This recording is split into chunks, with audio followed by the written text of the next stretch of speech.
Hello, j'espère que vous allez bien. On se retrouve aujourd'hui, mardi 25 mars 2025. Belle numérologie. Et c'est pas pour ça que je fais une vidéo aujourd'hui. Aujourd'hui, je fais une vidéo pour... ça faisait un petit moment d'ailleurs que j'avais pas freestylé comme ça. En fait, je vous fais une petite vidéo sur l'enfer et le paradis. Pour les croyants et pratiquants monothéistes des religions abrahamiques, il y a une après-vie, le paradis ou l'enfer, avec le purgatoire avant. Ouais. Vous savez, j'ai passé une très grande partie de ma vie, pas une très grande partie de ma vie. Disons que jusqu'à ma vie de jeune adulte, j'ai été athée.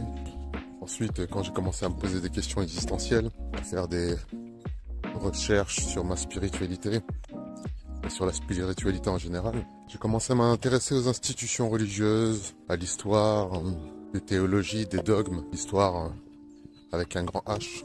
Et je me suis vite rendu compte que depuis l'animisme, si je me souviens bien, l'une des premières formes de croyance et de religion, plus de 10 000 ans, depuis l'animisme, le chamanisme et toutes les pratiques qui permettent de conscientiser, de se connecter au mystique, aux aspects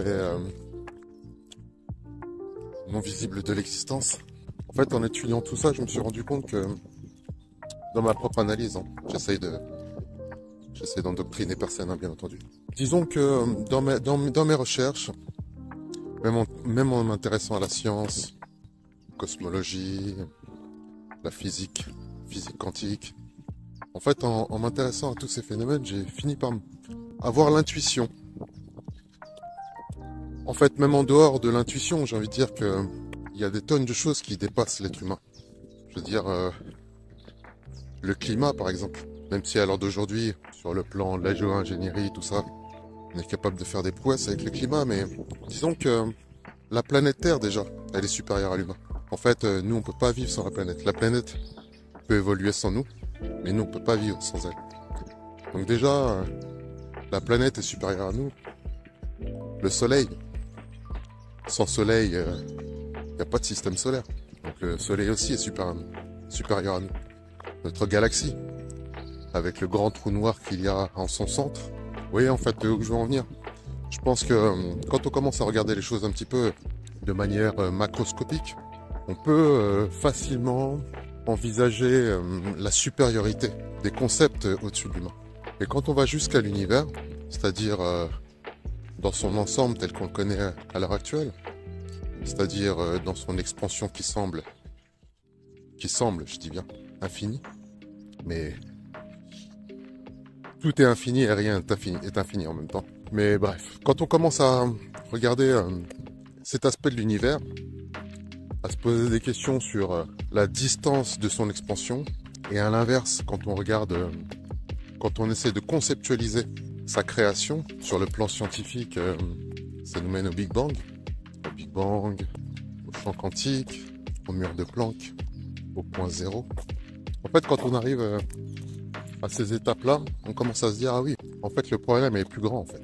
Le problème est bien plus grand que juste des concepts humains. C'est-à-dire que quand on commence à essayer de réfléchir à l'origine des choses, je pense que c'est ce qui fait que la plupart des institutions religieuses, la plupart des croyances qu'ils ont essayé de pousser l'idée au plus loin, arrivent au point de Dieu, en fait. Parce que quand on essaie de conceptualiser les choses en dehors de l'univers, déjà on commence à se poser des questions sur notre propre univers. C'est-à-dire, le Big Bang, c'est quoi? Qu'est-ce qui crée l'univers, en fait? Quelle est l'impulsion qui donne un démarrage à ce bordel? Et vous voyez cette question-là, pour ceux qui ne conceptualisent pas le divin. Quand on en arrive à cette question, qu'est-ce qui précède l'univers? Là, il y a un sacré problème. Parce que soit on se dit c'est une mécanique totalement primitive et aléatoire, et les univers, en fait, finalement, ne sont que des phénomènes de mécanique interdimensionnelle, puisque le Big Bang, comment il est décrit dans la science actuelle, c'est une forme d'implosion qui génère tellement d'énergie que ça crée de la matière en fait. Mais avant cette implosion, il y a quoi? Sincèrement, si vous vous posez la question, pour ceux qui étendent leur esprit jusque-là, il y a quoi avant? Eh ben oui. Et là en fait, là où la plupart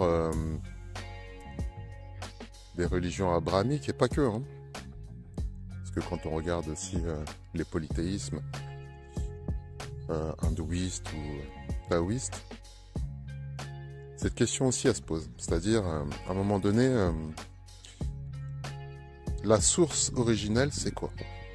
Et là, franchement, tout le monde a essayé d'apporter ses réponses, mais c'est tellement abstrait que ça devient... on rentre dans la subjectivité. C'est-à-dire que chacun a envie de croire ce qu'il a envie de croire. Mais sur le plan mécanique, il faut bien comprendre qu'en tout cas, là, on est sur une forme de problématique originelle. Parce qu'en fait, il n'y a rien qui part de rien. Il faut toujours des ingrédients pour créer quelque chose. C'est-à-dire que même cette implosion du Big Bang, il a bien fallu des éléments. Des énergies, des particules, des champs de force. Des paradoxes. C'est d'ailleurs même les paradoxes sans doute qui créent cette contraction et qui fait que il y a cette possible implosion. Mais en tout cas, ouais, je suis parti très très loin, mais tout ça c'est pour vous dire que j'ai longtemps été athée parce que je n'avais pas étudié la question. Après, je suis devenu quand j'ai commencé à m'intéresser un peu à la spiritualité, au développement de la conscience, je me reconnaissais plus comme non religieux dans le sens où je regardais en surface un petit peu le travail des institutions, je regardais en surface un petit peu les quêtes existentielles des gens. Mais je me reconnaissais pas dans les institutions parce que je me disais que c'est des concepts humains. Mais vous savez, quand on pratique le chamanisme, plus particulièrement le chamanisme psychédélique, en fait, dans le psychédélisme, ça donne accès à d'autres dimensions. Le problème, c'est qu'à l'heure d'aujourd'hui, surtout en Occident, le psychédélisme, c'est considéré de manière festive, loisive, alors que de base, les plantes qui permettent des déconditionnements, des changements d'état d'esprit, c'est pas pour jouer, hein, de base. C'est la nature qui donne d'autres moyens de communication. Et ces autres moyens de communication, ils permettent de rentrer en relation avec d'autres dimensions. Et dans le chamanisme psychédélique, d'ailleurs qui est la source de toute religion, à mon sens. On passe par la Kabbale, par les travaux des sanscrits, des chamans, des esséniens. Quand on passe par les travaux de toutes ces communautés qui ont essayé d'approfondir, qui ont approfondi le sujet, et qui ont posé des bases très très très concrètes. Des bases qui, depuis plus de 10 000 ans, 2500 ans, 4000 ans, 7-8 000 ans, si on revient... Enfin après ça dépend comment on perçoit la chronologie, mais quand on revient à la source du judéo-christianisme, là, Babylone, Sumer, et après quand on commence à s'intéresser aux mythes, par exemple les mythes du déluge, qui emmènent à d'éventuelles Atlantes, bon, ouais, là on commence à... Là on commence à dévier encore une fois dans l'abstrait, parce que c'est ça le problème de l'histoire, c'est que le temps il avance, il s'arrête pas, et il laisse pas toujours énormément de preuves. Mais en tout cas, quand on s'intéresse à tout ça, je vous dis, c'est fascinant déjà dans un premier temps. C'est vraiment fascinant et ça ouvre l'esprit, surtout. Ça ouvre vraiment l'esprit. Et quand on est dans une époque comme la nôtre, avec des climats de tension ethniques, culturelles, géopolitiques, les ressources, démographie, climat. Je pense que la conscience peut aider dans ce genre de période. Vous savez, la conscience au sens du karma. C'est-à-dire le karma, c'est un concept que tout le monde utilise, tout le monde en parle, tout le monde en a plus ou moins connaissance. Mais le karma, c'est un concept assez sérieux en fait.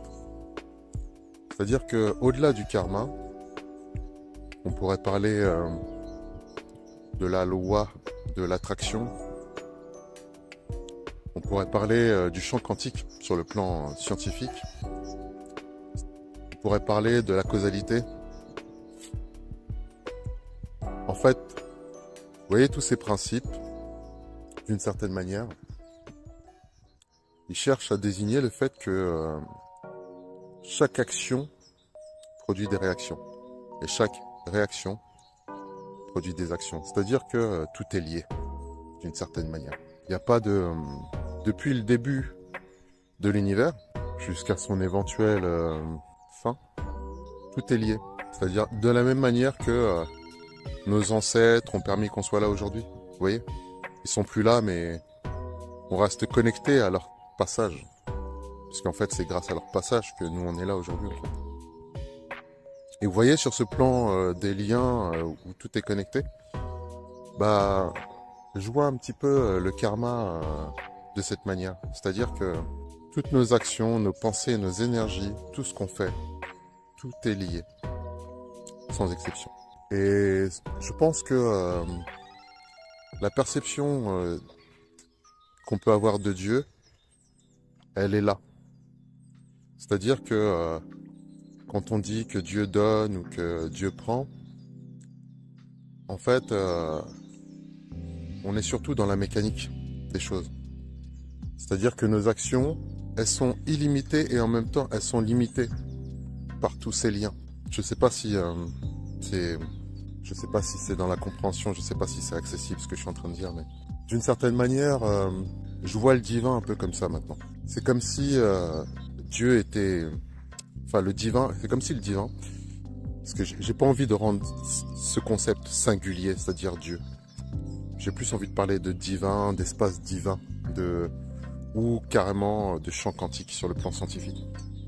Sur le plan du champ quantique, j'ai envie de dire que vous voyez, l'univers, c'est une forme de miroir.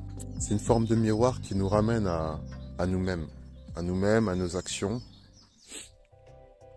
à ce qu'on est au fond de nous. Et donc, d'une certaine manière, la relation au divin, c'est d'abord une relation à soi, à sa conscience, à son esprit, à ses choix. L'humain, il a l'opportunité de conscientiser ses actes, de les penser, de se rendre compte, est-ce que l'action que je produis, elle est bénéfique ou est-ce qu'elle va être maléfique? Et vous voyez, en fait, ça emmène aussi notion du bien et du mal. Ça mène au paradoxe. Les fameux paradoxes. Comprendre le concept du paradoxe, ça aide à comprendre énormément de choses. Ça aide à comprendre que sur l'échiquier de l'existence, tout est relatif. Tout est relatif. Au point d'observation, au degré de conscience. Quand je dis au point d'observation, il faut la capacité d'observation aussi. Je pense que c'est des questions qui méritent d'être traitées. En fait, j'ai été longtemps athée par ignorance. Mais en fait, quand on commence à s'intéresser aux choses, il y a plein de choses auxquelles croire. Ne serait-ce que soi. Croire en soi. Croire au fait qu'on existe et pourquoi on existe. Moi, à l'heure d'aujourd'hui, ce qui m'attriste, c'est de voir l'esclavage moderne.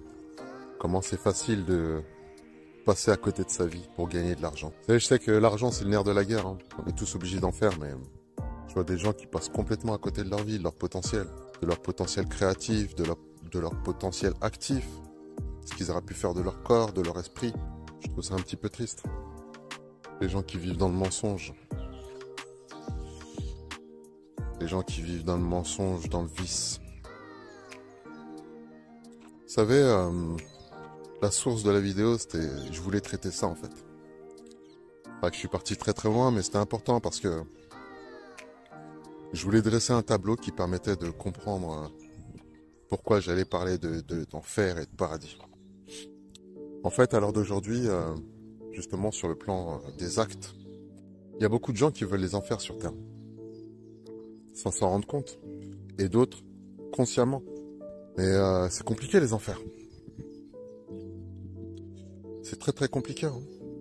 C'est un endroit de souffrance. Après bon, pour ceux qui sont dans le SM, la souffrance, il y en a qui apprécient, mais c'est conceptuel quand même.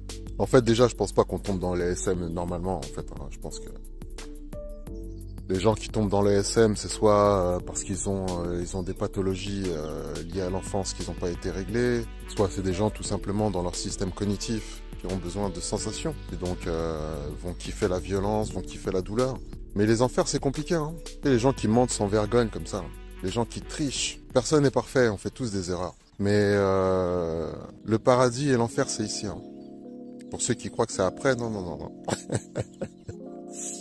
Ah non, non, non, non, non. Après, c'est une continuité. Et on ne sait pas encore ce qu'il y a après. Faut passer de l'autre côté pour savoir. Faut faire des expériences de mort imminente sinon. Ou des voyages astraux. Mais tant que t'as pas fait ça, tu sais pas ce qu'il y a après. Donc ça se passe ici. Le paradis et l'enfer. Ça se construit. De toute façon, les institutions religieuses, elles poussent à comprendre ça. Hein. Dans les monothéismes, on essaie de faire comprendre. Comporte-toi bien sur Terre parce que c'est compliqué après. Mais moi, j'ai envie de te dire, comporte-toi bien sur Terre parce que tu te compliques la vie sinon.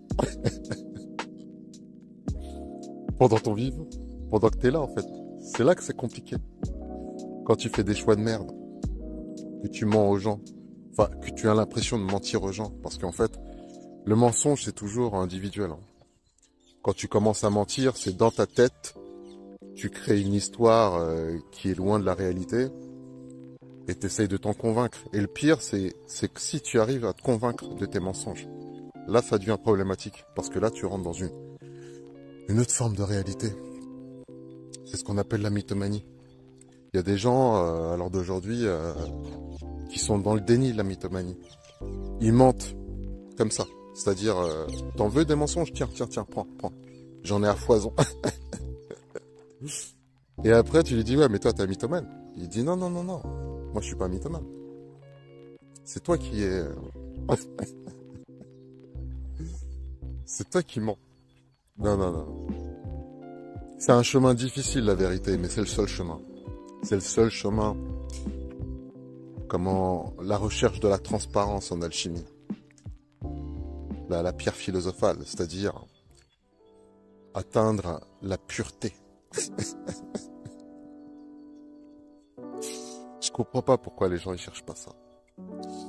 À devenir des gens purs, des gens saints. C'est parce que c'est plus difficile en fait, tout simplement. C'est vrai que le vice c'est accessible, c'est vite fait. T'es dans la merde, hop, un petit mensonge, un petit vol.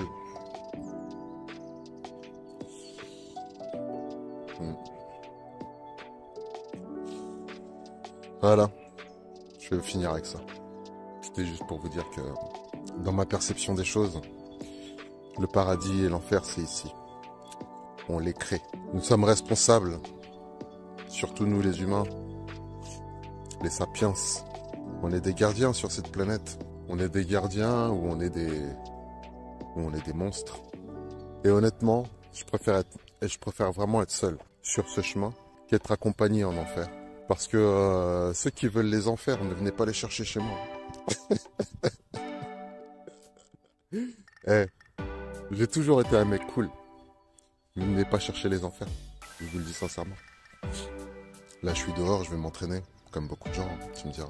Mais je m'entraîne à être prêt. À être prêt à cette époque. Là, on a un président qui veut s'attaquer à un pays continent.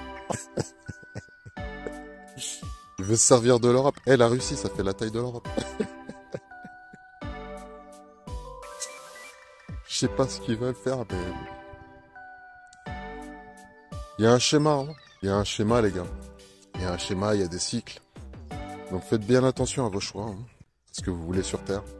Moi, je cherche la paix. Hein. Donc, je je vous encourage aussi, pour ceux qui ne sont pas dans cette démarche, essayez de trouver la paix, sérieusement. Essayez de trouver la paix, essayez de créer le paradis sur Terre, s'il vous plaît. J'ai dit s'il vous plaît. Allez, on se laisse sur ça. 28 minutes de vidéo. Je m'attendais pas à faire un truc aussi long. Je voulais juste parler de paradis d'enfer, des mythos, tout ça. Et finalement, le freestyle, il a dérapé.